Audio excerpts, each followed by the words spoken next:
আসসালামু আলাইকুম।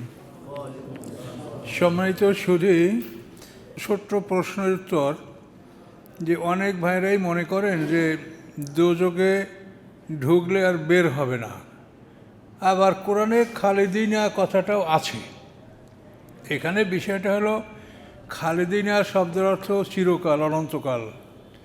আবার খালিদিনের শব্দের অর্থ অমর, যারা ঢুকবে তারা আর মরবে না।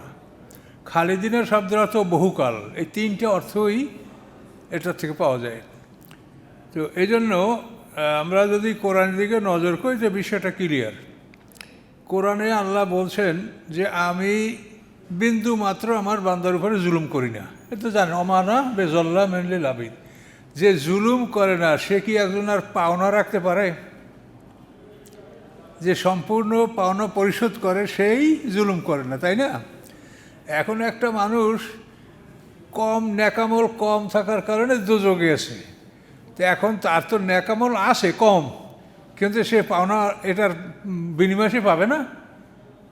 পাওনা পরিশোধ তো করার জন্য আল্লাহ প্রতিশ্রুতি, এবং সেভাবে সেখানে তো আল্লাহ বলছেন ফামাইয়া আমাল মিসকালা জাররাতেন খায়রাইয়ারা, যে অনুপরিমাণ ভালো করলে সেটাও সে দেখবে।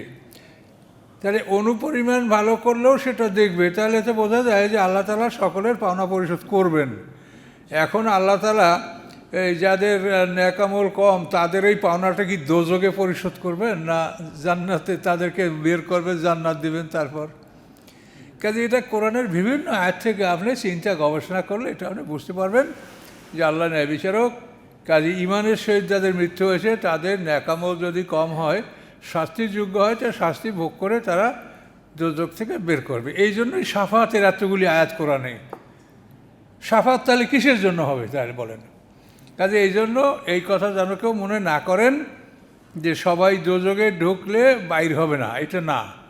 কেমন করে হতে পারে? দোজখে একজনে চুরি করে ঢুকছে, আর একজনের চুরি ডাকাতি দুইটা করে ঢুকছে, আর একজনের চুরি ডাকাতি জেনা তিনটা করছে, আর একজনের চুরি ডাকাতি জেনা খুন 4টা করছে। এখন 4 জন অপরাধ।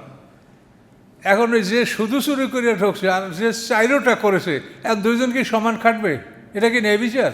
তাহলে কী করে আপনি বলতে পারেন যে দোজখে ঢুকলে আর বের হবে না? কাজে এই কথাগুলো কোরআনের কথা ভালো করে বোঝার চেষ্টা করেন। আল্লাহ আপনাদেরকে বোঝার তৌফিক দিক।